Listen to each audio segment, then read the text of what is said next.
Eli käydään läpi tässä kysymyksillä tätä taidetoimikunta-asiaa. Eli nythän uusi 2-vuotinen toimintakausi on käynnistymässä. Eli kertoisitko Henri vähän pääpiirteittäin, että miten tämä nimittämishomma täällä Taikessa oikein menee? No sanotaan ensinnäkin se, että 2 vuotta menee kyllä ihan äärettömän nopeasti. Tuntuu, että vastahan juuri nykyiset toimikunnat nimettiin. Mutta tosiaan 2 vuotta on toimikausi. Nimitysprosessi kestää varsin pitkään, eli nyt 2 viikkoa sitten olemme lähettäneet tahoille, joilta pyydämme ehdokkaita toimikuntiin, lähettäneet nimityspyyntökirjeet. Nimityspyyntöjä ehtii tekemään tässä muutaman kuukauden aikana. Sitten asia käsitellään taideneuvostossa muutamankin kerran. Teemme valmistelevia kokoonpanoja meidän virkahenkilön valmistelulla ja sitä kautta etsitään sitten sopivia ja toimivia kokoonpanoja toimikuntien päätöksentekoa ajatellen. Tarkoitus on, että uudet toimikunnat olisi nimetty taideneuvoston kokouksessa lokakuussa ja sitten siitä lähtee sitten se varsinainen työ käyntiin niin, että vuoden alusta 1.1.2025 uudet toimikunnat astuisivat sitten voimaan. Kyllä. Aika pitkä on tämä prosessi, mutta se on hyvä, että valmistellaan huolella. No, nämä luottamuselimet on oleellinen osa Taiken arkea, niin nyt tuolla pitäisikin olla ja niin onkin näkyvissä, että mitä kaikkia luottamuselimiä Taikessa on.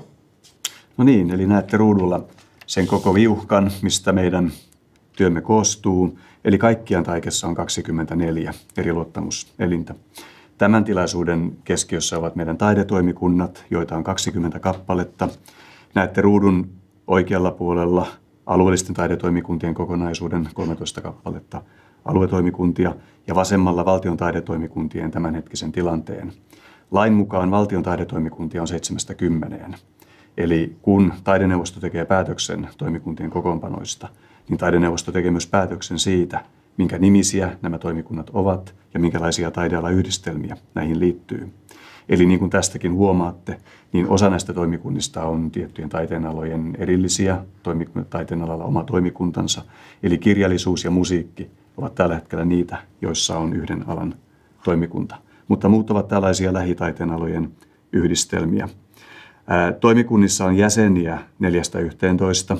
Käytännössä valtaosa toimikunnista on noin 90 jäsenen toimikuntia ja sitten tietysti erikseen puheenjohtaja, jonka myös taideneuvosto nimittää. Alueelliset taidetoimikunnat perustuvat asetukseen Taiteen edistämiskeskuksesta, eli me emme tee erikseen päätöstä siitä, minkä nimisiä tai mitä aluetta ne koskevat, vaan se tulee sitten suoraan sieltä lainsäädännöstä.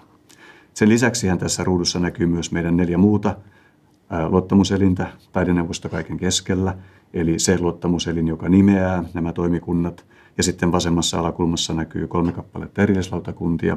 Kirjallisuuden lautakunta tarkoittaa kirjastoapurahoja käsittelevää porukkaa, kuvataide tarkoittaa näyttöapurahoja käsittelevää lautakuntaa, ja esittävän taiteiden VOS-lautakunta antaa arvionsa valtionosuuskelpoisuudesta sitten, kun sen aika taas on. Hyvä. Siinä tuli käytyä läpi tämä toimikuntarakenne. Ja mitäs eroa on valtion taidetoimikunnassa tai alueen taidetoimikunnassa työskentelystä, vai onko niissä mitään eroa? Tähän ehkä päästään seuraavassakin vaiheessa, kun Siri Kolu ja Lotta Nevalainen tulee keskustelemaan kanssani toimikuntatyöstä, mutta kyllähän niissä eroa on. Työhän perustuu lakiin Taiteen edistämiskeskuksesta. Siellä määritellään, minkälaiset päätösvaltuudet toimikunnilla on, ja siellä määritellään myös erikseen valtion taidetoimikuntien ja alueellisten taidetoimikuntien tehtävät. Noin yksinkertaistan ehkä tässä kohtaa, en nyt ihan kauhean syvälle lähde menemään analysoimaan näitä eroja, mutta alueelliset taidetoimikunnat käsittelevät alueiden apuraha-asiat ja alueelliset taidepalkinnot. Valtion taidetoimikunnat käsittelevät puolestaan taidealakohtaiset kohdeapurahat, valtion taiteilija-apurahat, antavat lausunnot ylimääräisten taiteilijaeläkkeiden hakemuksista ja antavat myös lausuntoja yhteisöavustusten hakemuksista. Ja nythän tässä ruudulla näkyy yhteenvetoa tiettyjen tukimuotojen hakemusmääristä. Eli taiteilija-apurahat, taiteenalojen kohdeapurahat, niin kuin äsken luettelin, ovat niitä, joista valtion taidetoimikunnat tekevät päätöksiä. Ja siellä puhutaan 2,5–4,000 kappaleen hakemusmääristä. Isommat toimikunnathan käsittelevät yli 1,000 hakemuksen kokonaisuuksia, eli nämä määrät myös vaihtelee varsin paljon eri taiteenaloittain ja toimikunnittain. Alueiden apurahoissa 4,400 kappaletta hakemuksia oli viime vuonna käsittelyssä. Nythän se haku on tällä hetkellä käynnissä ja tämän samankaltaista määrää odottelemme nyt myös käsittelyyn. Alueiden apurahojen kohdalla toki on sanottava, että Uudenmaan taidetoimikunta on ihan omissa sfääreissä, mitä tulee hakemusmääriin. Eli siellä mennään hyvinkin yli 1,5 hakemuksen määrän ja sitten muut käsittelevät sitten pykälää pienempiä kokonaisuuksia. Mutta periaatteessa taidetoimikunnan tehtävä on arvioida toisten taiteilijoiden tekemät apurahahakemukset, toimia vertaisarvioitsijoina ja sitten tehdä näihin liittyvät apurahapäätökset. Sitä kutsutaan käsivarrenmitan periaatteeksi. Eli poliittinen järjestelmä ei puutu siihen, miten taidetta arvioidaan, vaan se on vertaisarvioitsijoista koostuvan taidetoimikunnan tehtävä, jolloin taiteen itseisarvo ja vapaus säilyy tämän tyyppisessä rakenteessa. Meni ehkä vähän selittämisen puolelle, mutta tuntuuko siltä, että käsityksen? Kyllä, oikein hyvin selitetty. Eli periaatteessa työ on samaa kaikilla, mutta määrät ja taiteen alat sitten vaan vaihtuvat. Mitä toimikunnassa työskentely tarkoittaa taiteilijalle? Että minkälaisia asioita siihen kuuluu? Toimikunnan jäsenet tosiaan, se kaikkein tärkein tehtävä on tuoda taikeen se vertaisarvioinnin asiantuntijuus. Eli koko järjestelmä perustuu siihen, että taiteilijan asiaa aina arvioi joko toinen taiteilija tai sitten lähellä taiteilija työskentelevä taideasiantuntija. Eli kyllähän silloin toimikunnan jäsenen arkeen kuuluu apurahahakemusten arviointi. Toimikunnissa on hakemusmääristä riippuen myös hieman erilaisia työtapoja, mitä se käytännössä tarkoittaa, mutta kyllähän se isohkoa joukkoa hakemusarviointityötä tarkoittaa. Hakemusten arviointi tehdään tyypillisesti omalla koneellaan, omissa oloissaan, kotonaan tai missä sitten ikinä onkaan hyvä tehdä sitä työtä. Ja sen lisäksi ja sen jälkeen sitten, kun arviointityö on tehty, niin sitten toimikunnat kokoontuvat eri käsittelyvaiheissa kokouksiin, joissa sitten tehdään yhteisarviointia. Eli periaatteessa, vaikka asia lähtee aina liikkeelle siitä, että jokainen jäsen lukee erikseen hänelle osoitetut hakemukset, niin toimikunta tekee kuitenkin kollektiivisen päätöksen niistä kaikista hakemuksista ja tekee kollektiivisen arvion myös siitä, että mikä on se päätöksen kokonaisuus. Eli apurahapäätös on aina kokonaisuus, ei koskaan erikseen yhden ihmisen yksittäistä asiaa koskeva asia pelkästään, vaan hakemusten kokonaisuutta koskeva päätös. Se on hyvä korostaa, että kukaan ei yksin joudu tekemään päätöksiä eikä ratkaisuja mistään, vaan se tehdään yhdessä. No minkälainen korvaus toimikunnasta työskentelystä maksetaan? Toimikunnan työskentelystä saa kokouspalkkiot. Se on jos eurotasolle mennään tässä kohtaa, niin puheenjohtaja saa kokouksesta normaalisti 160 euron palkkion ja jäsenet saavat 120 euron palkkion. Tämän lisäksi tämän vuoden alusta lähtien on ollut voimassa käytäntö, jossa kaikesta apuraha-arvioinnista ja eläkkeiden arvioinnista maksetaan hakemusmäärään perustuva erillinen korvaus. Se on tällä hetkellä euro 50 senttiä per arviointiin tuleva hakemus, ja se tarkoittaa silloin sitä, että näissä isoimmissa kokonaisuuksissa sanotaan, ei se ehkä ihan täysin sitä työmäärää korvaa, koska eihän se euro 50 senttiä nyt välttämättä vastaa sitä aikaa, mitä siinä tehtävän käytetään, mutta on kuitenkin askel siihen suuntaan, että ammattilaisen työstä maksetaan kuitenkin korvauksia siltä osin, kun se on vaikkapa siitä muusta taiteilijan työstä pois. Ja tämähän on uudistus tämä korvauksen maksaminen ylipäätään, niin hienoa, että ollaan joku sentään summa saatu siihen. Tämä on uudistus ja ehkä tämä liittyy myös siihen, että tähän liittyy tavallaan taustapohdinta siitä, että mikä on tällaisen asiantuntijatyön luonne. Onko se luottamustehtävä, jota hoidetaan niin kuin luottamustehtävä yleensä hoidetaan, vai onko se asiantuntijatehtävä, johon paneudutaan asiantuntijatyön tavoin. Ja tämä ehkä vie vielä tätä arviointityötä enemmän sellaisen asiantuntijatyön luonteen suuntaan, sitä, että asiantuntijoille kuitenkin kuuluu maksaa korvaus siitä työstä. Ja aika monet jäsenet joutuvat tekemään kompromisseja sitten sen oman taiteellisen työnsä kustannuksella, koska se aika täytyy jostain löytää näiden hakemusten arviointiin. Tämä on enemmän liikkumavaraa myös siihen, että millä tavalla sen ajan sitten pystyy ottamaan käyttöönsä. No, miten toimikuntien kokoukset käytännössä toteutetaan? Että onko esimerkiksi mahdollisuus osallistua etänä? Ne toimikunnat, jotka käsittelevät kaikkein eniten hakemuksia, isommat hakemusmäärät, saattavat kokoontua vuosittain hyvinkin yli 10 kertaa, koska se tarkoittaa usein vaiheittain etenevää käsittelyä.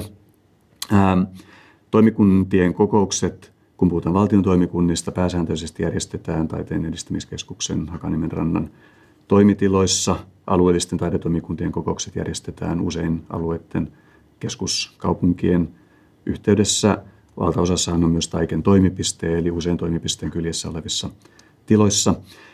Käytännössä kaikkiin kokouksiin pystyy osallistumaan myös etäyhteydellä. Me olemme, sanotaan, koronavuosista lähtien ehkä vähän liikaakin harjantuneet siihen, miten toimikuntien kokouksia hoidetaan etäyhteyksillä, mutta kyllä samalla täytyy sanoa, että kyllähän apuraha-asioiden käsittelyn intensiteetti on sen verran suuri, että jos kaikki perustuisi etätyöskentelyyn ja etäkokouksiin, niin kyllä se tuottaa haasteita siihen tapaan, miten asioita käsitellään ja millä tavalla asiat etenevät.